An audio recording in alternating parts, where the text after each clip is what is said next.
Okay, hello everyone, welcome to Arrowcraft Archery. So in today's episode, which is going to be the last episode of the arrow making series, I'm going to show you how I make my arrow shafts. And I'm going to show you first in real time how long it takes to make an arrow shaft using the method that I use.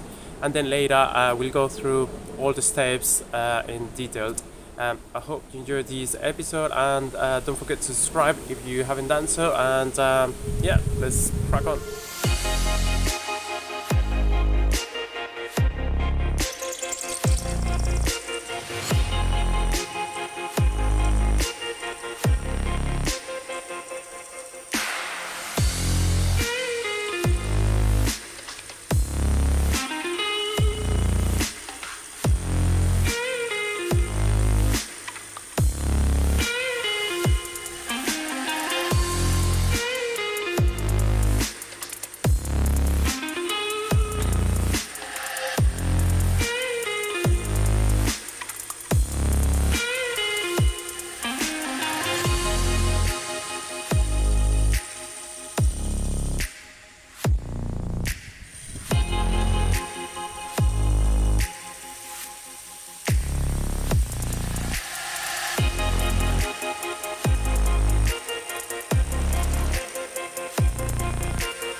As you can see, this is gonna be pretty much the setup of the jig to make the arrow shaft.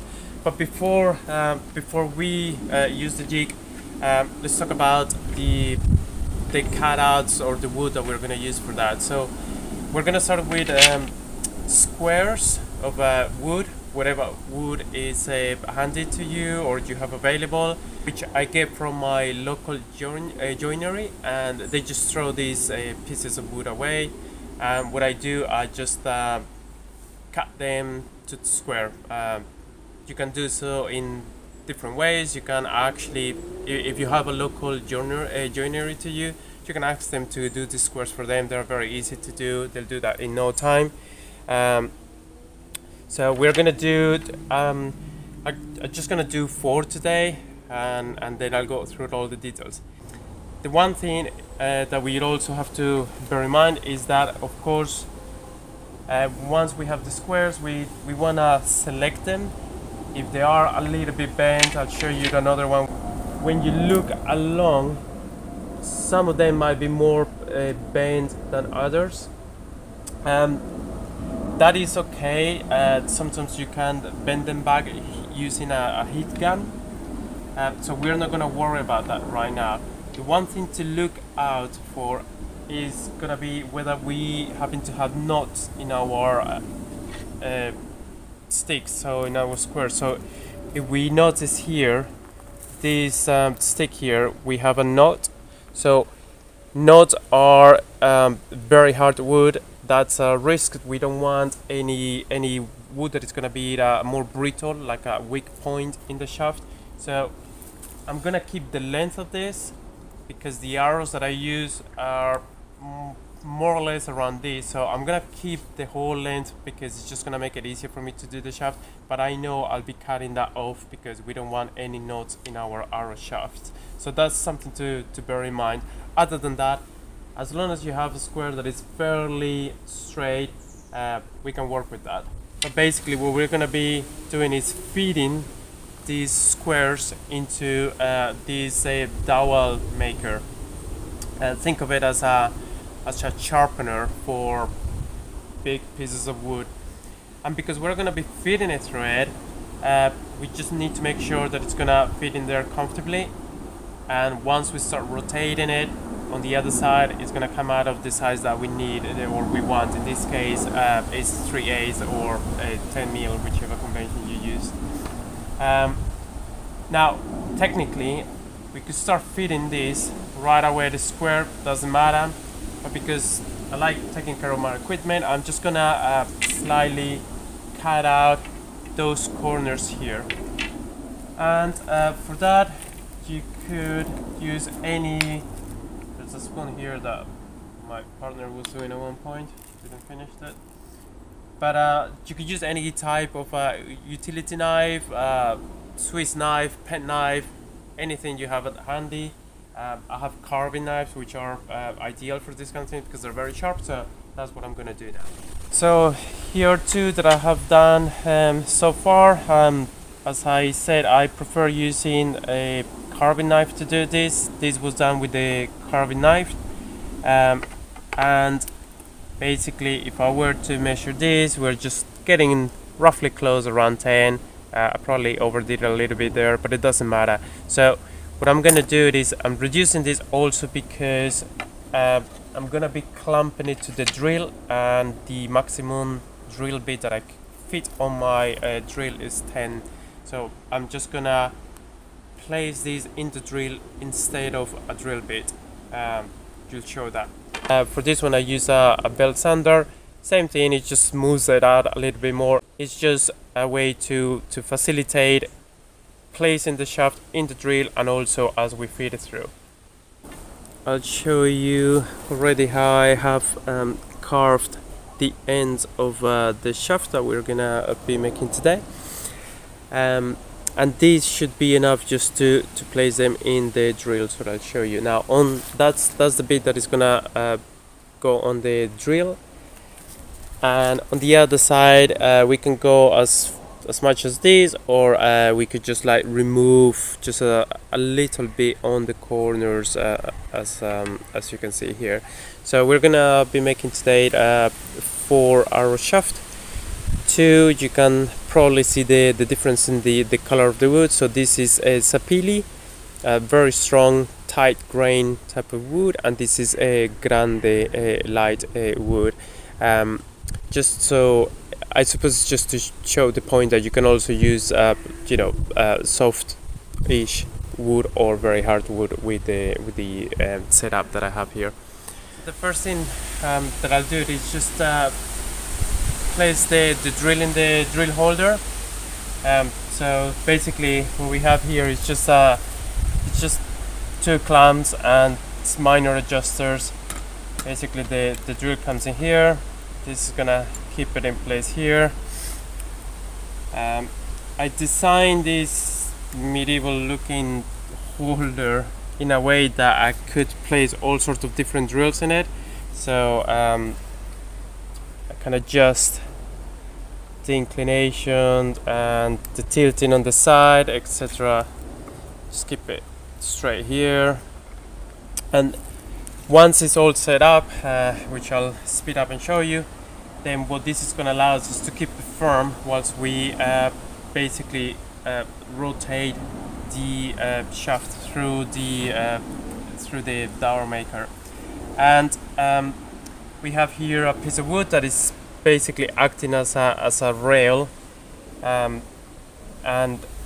that runs along this box section embedded in the wood. So by doing so, we're always gonna keep in line with these and so on and so forth. So once I have the drill set up, what I do is just I use it could be any sort of stick. I'm right now using a broken carbon shaft, just to make sure that the alignment of the drill and the way it is holding the stick is going to be as perfectly aligned as possible with the dowel maker.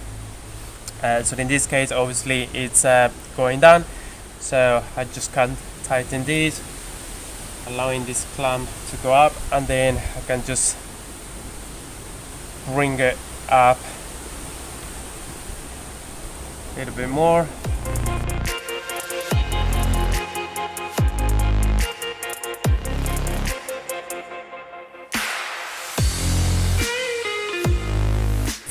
If you see it from the side, it's pretty much aligned, and the idea is that then this is just gonna allow me to see how well aligned the shaft it is, or at least the drill, how it is mounted.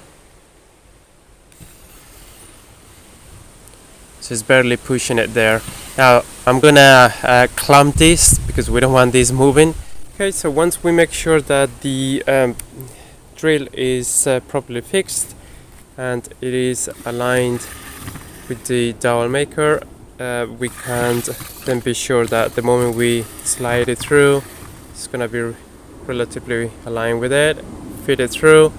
And the way this works is that that's gonna be in line, and then as the shaft is coming on the other side, it always helps to hold the shaft on the other side, because otherwise it just starts spinning out of control. So what I do here is just fix a couple of bicycle bearings in there, so the shaft goes through it and it keeps it in place. So once I make sure all of these components are in line, we could then proceed to try it out with a shaft. Now, if you can, always have a test shaft. So I'm gonna first try it out with this shaft, which is very bent. Normally I wouldn't necessarily use this to make an arrow shaft, but I just want to use it to sort of test the setup first before I go with the squares that are more straight. Now what we're gonna do is we're gonna put the shaft itself on the drill, and as you can see, so my arrows are usually around 29 inches or 73 centimeters. I'm giving myself at least 15 or 20 centimeters of error with these squares. So this one at the moment measures like around 120, so I'm giving myself actually more room that I need. That could be a good thing, but it also could be a bad thing, because as you can see here, the maximum length I have, this measures 1 meter and 10 centimeters, so which is more than enough for the arrow shaft that I shoot. So in this case, the issue that I would have is that I'll have to feed a portion of this hand-free before I can rely on the rail. So that's an upgrade that I'm thinking of doing for this jig, by the way. So if you are thinking of building something similar to that, maybe you wanna do something that is at least a meter and a half in length. Right, so what we do then, just get a decent drill, open the shaft all the way, and basically in this case I just take my time making sure that we're clamping the shaft. And there are two ways to go about this.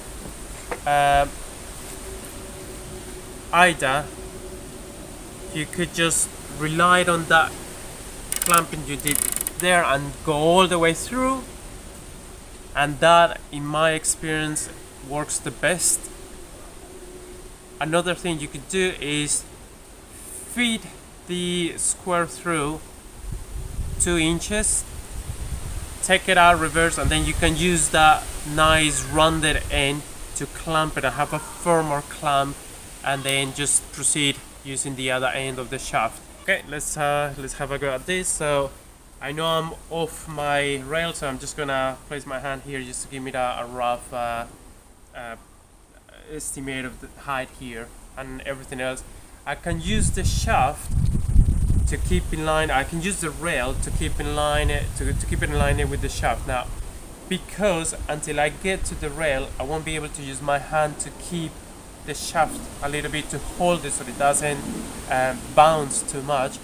I usually do this step quite slowly, so don't go full power at the beginning. So in this case, obviously I didn't clamp it hard enough.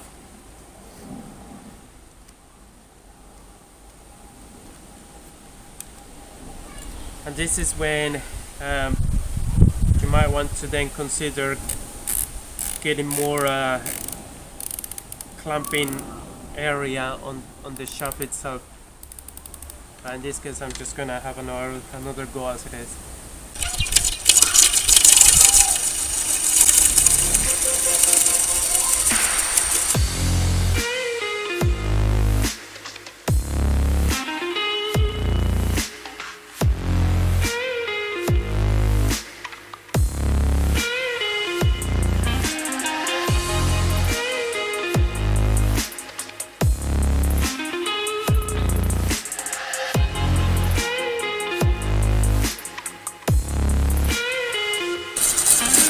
Then I slow down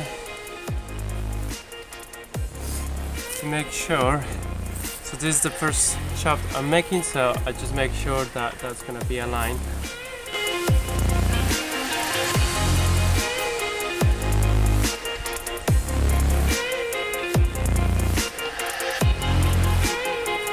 So I just slow down a little bit because I want the shaft to go through the bearings.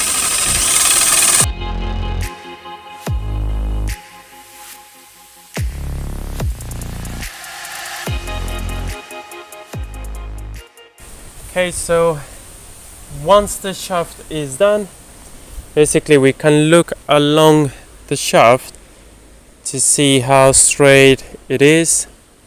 It's not bad at all. And then of course this is gonna be cut off. My length of arrow is gonna be something like that, so I have plenty of room to cut on either end. So that would give me the advantage of seeing if there's any knocks on the wood, if there's any grain that I don't like. And yeah, we're gonna make the other shafts. I'm just gonna put this shaft on the drill, just open it as much as I can. Again, I'm not pushing it. Okay, that should be enough. So I'll start slowly until to the point where I can rely on the rail, and also to the point where I can keep a firm grip on the shaft so it doesn't bounce too much.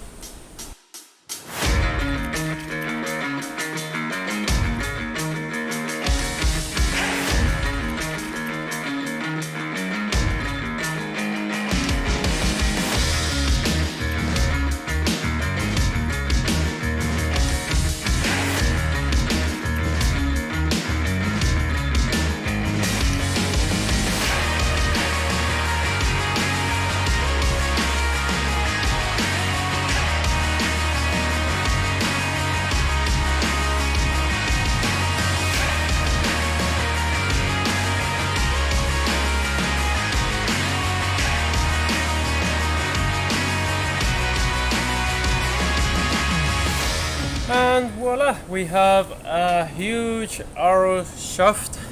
Sometimes if you could, so we really pay attention, there is actually the bend here. Now that's not a bend of the wood, that is a bend of, I believe that is the change between freehand to relying on the rail. So once again, really important if you could just have a slightly longer jig for that. Now we're going to be sanding this, so we can always say sand a little bit one more side of the other one. But the other thing is that because I gave myself plenty of room in the square piece of wood that I was using, I can always cut most of that bend off, and then the remaining piece of wood that is going to become the arrow shaft will be the straighter part of the wood. The final stage is to sand it. Now at this point I would have cut this and then maybe just start working with a slightly smaller piece of wood when I'm sanding. When you do that, you're gonna be clamping the shaft on the drill as well, so you wanna take that into account, because there's always gonna be some damage going on the ends when you clamp the shaft. So those are pieces that you're gonna be cutting off. So just think about that. Right now, because I just finished feeding the square through the dowel maker, I'm just gonna go ahead and show you more or less how is it that I go to sanding. Now for this you could just use a leather glove. Gardening leather glove will be perfect for that, and I use minimum 2 types of sanding paper. So we have 180, and then you want to go as fine as you can, really. I usually get good results with 800. Now I don't use a glove these days because I like using the drill at maximum speed when I'm actually sanding.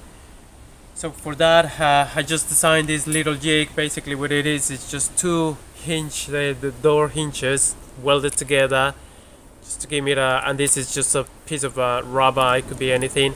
So basically the shaft is going to be sitting here and it allows me to keep it in place. With that I don't worry about the heat coming from the sanding paper, and it just gives me a better way of working with it. So basically what I do is just sanding paper here, clamp it there, and then I just use a sort of like quick release clamping mechanism. Any drill that has a decent torque, decent speed will do the job.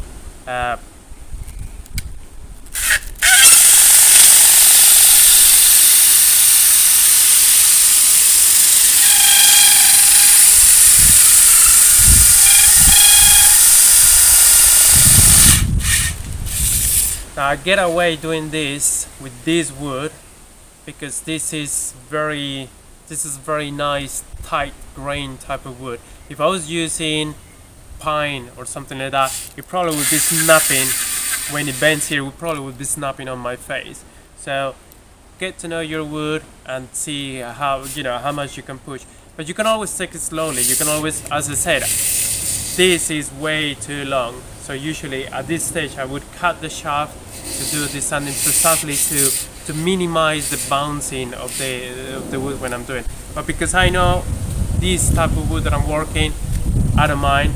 It's also a way of pre-testing your arrow shaft before you are shooting them. So if this piece of wood can withstand the stress that I'm putting it under right now in terms of bouncing and everything, I know it's gonna be a safe arrow as well when I'm shooting it.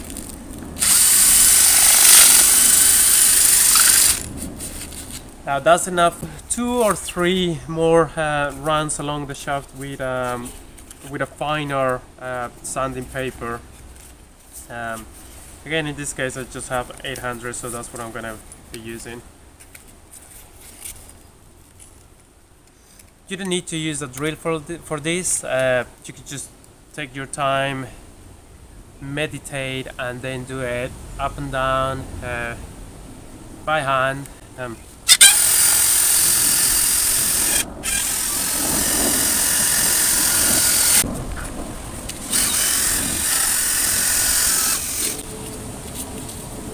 That's what happens sometimes when you just use your hands or gloves. It just rolls onto you. So if you're using your hand, don't go full speed with the drill. Just keep it gently, nice and smooth.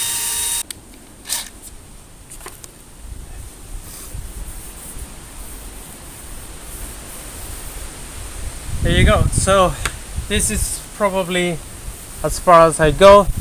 You can actually see that the grain runs fairly straight along the shaft. That's the other thing you want with when you are making arrow shaft, which I forgot to mention. The rule of thumb is that you don't want these veins here. So that's the grain finishing or coming off. Now in this wood, the grain is not straight, so it's coming off here and then bending that way. Now what you don't want is having series of these veins. I hope you can see it on the camera. You want them spaced out, so we don't have veins here and we have veins again here, so there is a distance. There's a distance between the veins and the veins. Now the rule of thumb is like you want something like 7-inch space out between those veins, because if you have too many veins coming up, that means the wood and the log, when it was being cut, was not following the direction of the grain. If that happens, you're gonna get a weak spot on the wood. The straighter and the more the cut of the wood follows the grain, the straighter it's gonna be, and that is very important when it comes to making arrows, because it could be that if you have a lot of veins going a perpendicular cross section, the wood as it bends, and we know arrows bend as they travel. This is really hard wood, and you still have a little bit of bending going through. Instead of bending and flexing, what's gonna happen is just the wood is gonna fail on those veins, and you don't want that. You don't want that certainly going to your face. You don't want that going to your hand. So it's very important when you are making arrows to get wood that is as straight a cut as possible, following the grain of the wood. It's one of the reasons why if you decide to say, well, why don't you just make an arrow out of a dowel that you can buy in the hardware store. Well, dowels are not purposely made for arrows. They're just made to fill a hole, join some two pieces of wood together, and that's really that's going to be strong enough for that purpose. You need to be very careful if you go and buy some dowels and just put fletching and an arrowhead and just shoot it. I wouldn't recommend that. It's not impossible. You can buy high quality dowels and hardwood dowels, but you would always have to make sure that the dowel is actually rounded and cut along the grain. In this shaft, for example, we can see we have a node here, so that's gonna be a breaking point when the arrow is shot and is under stress. That's likely to snap there, so we know that we cannot use any of this part of the arrow. Now if you're making an arrow for decoration, that's a really nice feature to have on an arrow that you're gonna make just for display. I tend to keep these ones for precisely that purpose, just to give it a nice feature, decoration to the arrow there. But even if I needed to use this shaft to make arrows, from here all the way to the end is plenty enough to the arrows. That's probably even longer than the arrows that I shoot. So on this setup, basically once we set it all up, the only moving part is going to be the drill clamp. Even though these technically can be moved as well, I don't know, maybe assuming you're doing a different project or a sort of like very short arrow. The reason why you see these big roofing washers is because I had a system where I was using magnets to keep it in place. So this is where I would keep that in place. Well, no, this one was an earlier version of this jig. I'll show it to you in a second. And then I would put the dowel maker with magnets, very strong magnets here in place, and then the bearings that help me keep the arrow from bouncing too much once it's on the other side, I would keep it here. Now then, it wasn't until after I built this particular jig that I realized that I could have used a bigger piece. I'd say 1.5 meters would be kind of an ideal length for this kind of jig. also you don't want to be making dowels that are that long, because then you won't be able to control the bouncing. Yeah. So this is a MDF. The width of this is about 18 centimeters or 7 inches. Roughly about 1 inch thick MDF material. You want to have enough thickness to fit a sort of a box section into here to make a rail out of it. That is the reason why the thickness is irrelevant, as long as you'll have enough room to embed a sort of rail system there. Other than that, it's just a board. When you set this up, you can always use clamps, standard clamps, or what I do these days is just like put temporary nails onto the working station, because it really helps keeping vibration to a minimum. You might have noticed as well that when I was making the arrow shaft, of course you wanna the distance between the dowel maker and the drill clamp is gonna be pretty much close to the length of the arrow, with a little bit of a room arrow. So again, if you are thinking of setting up a sort of holder, which at present I don't include that as part of my rail board system, I just put it freely there, because once I fit the first arrow shaft, I do minor adjustments, and then I unclamp it. Even though you could also use clamps to keep this in place, it's just easier to do a temporary screw there, keep it very fixed in place. It only takes 1 second, and you'll be having the drill at hand anyway. Same goes for this. Even though I have a clamp, that was the clamp I was using whilst I was calibrating that it was all in line. Then I just put a couple of temporary screws, and then I just take them out when I'm done. Show you a little bit more in detail then the drill clamp. Basically what it is just pieces of hardwood stuck together. I'm giving myself a way of adjusting height, so I use these bracers that, if potentially I want to raise this up, perhaps because I'm using a different system, then I can also micro adjust the height of it. Underneath, piece of wood to keep it so it fits there, it goes along the rail. A strap to go over the shaft of the drill, and a system to keep the drill from tilting sidewise and also keep it in place. Again, we can adjust the height of that. These bolts go all the way through, so once you tighten, you're tightening both of them. One tip that I can give you if you're doing something similar with this is always put a bit of a drop of resin at the end of the screws. That's gonna always make it's gonna go easier on the surface when you start pressing. Of course, it's just not gonna be metal against plastic if you're using a drill made out of plastic, as they all are these days. Same here. So this is just the micro adjusting system that allows us to then lower or raise the front of the drill.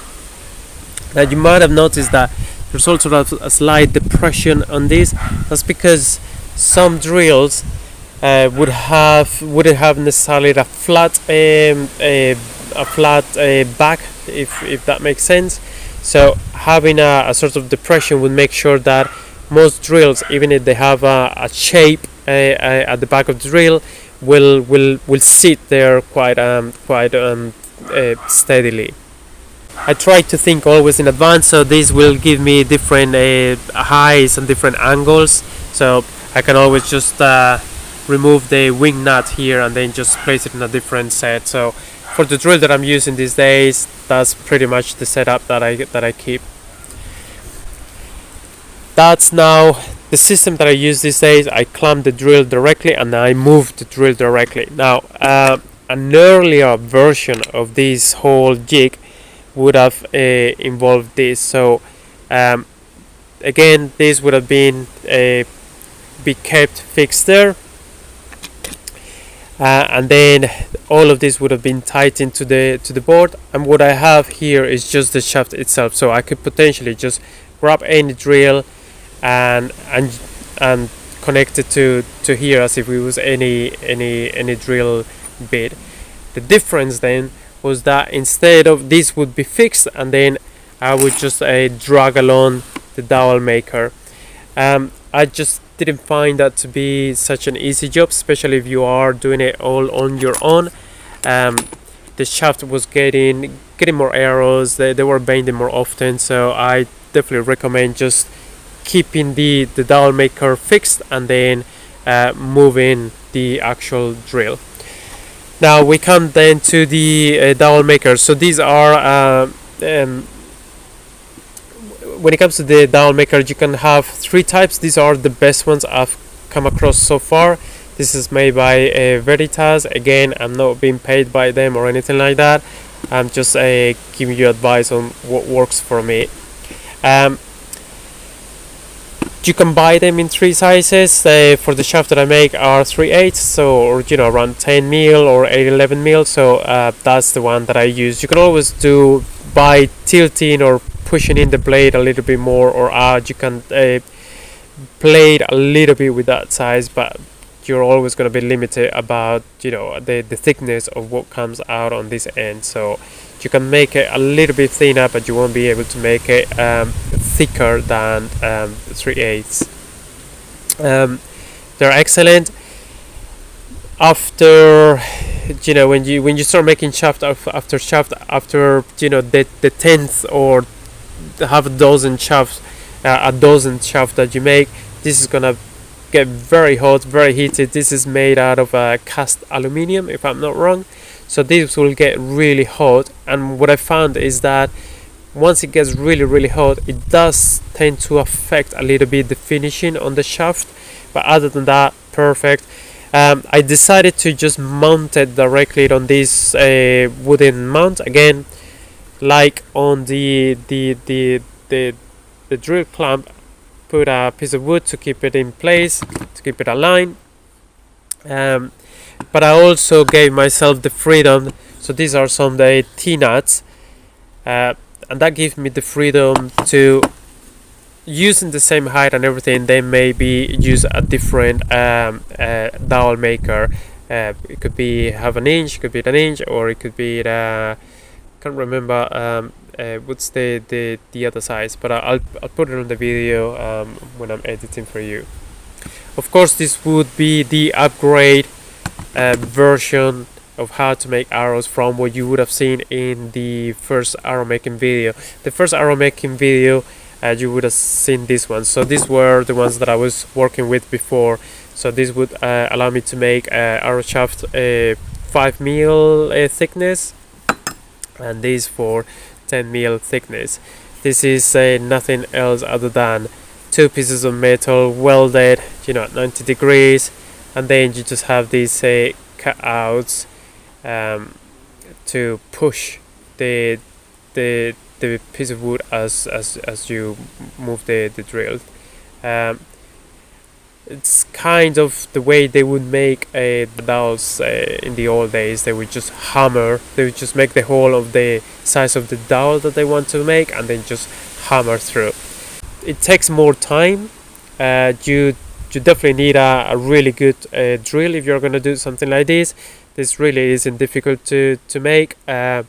It's, like I said, it's just a piece of metal with a hole the size of the arrow shaft that you want, and this slits is gonna help to cut the wood as it rotates and it's being pushed through. The only other thing that you need to bear in mind, as you can probably see here, is that there's some dims. So dim here, no here, dim here, no here. So every other tooth of this will have a dim, and that's because these are hammered onto to make them stick out ever so slightly with respect to the other ones. So not so sure if it's that visible on the camera right now, but the idea is that you'll have this one sticking out, these two sticking out more with respect to this one, and so on and so forth. This is the one you would have seen in my first video, so I figured this time I will show you how I'm making a better and quicker arrow shaft out of this. But if you don't think it's worth your money spending on one of these dowel makers, just know that you can always make one at home if you happen to have pieces of metal around. And the final part would be a piece of wood, couple of bearings held by the epoxy putty. See the double base here, because if I want to change and micro calibrate the angle of all of these, I can do so very easily by just using wing nuts. So again, something to keep in mind when you are building up all of these jigs. That it's again something that I did here just to allow me to align this better. But I don't recommend this system. Definitely go for the drill clamp. And finally, as I already showed, just if you want something to keep hold of the sanding paper, this is the least necessary piece of jig that I use when I'm making my arrows. It keeps the shaft in place, and at the same time it keeps the sanding paper pressed. It's a bit of an overkill, this one. It again, it looks like a piece of medieval torture device, but it just works for me. Made out of pieces that I have lying around, so you could use whatever you have at hand. And I mentioned also, if you want, you can just put this to keep the bouncing of the shaft within limits if you don't want to use your bare hand. Right guys, well, thanks for watching. A lot of effort went into making this video and showing you how I've come around designing ways to make my arrow shaft. I really hope you take away some tips, some ideas about how to make some jigs so you also can make your own arrow shaft. Don't forget to give it a like or subscribe or share it with people who might be interested as well, and I'll see you in the next video.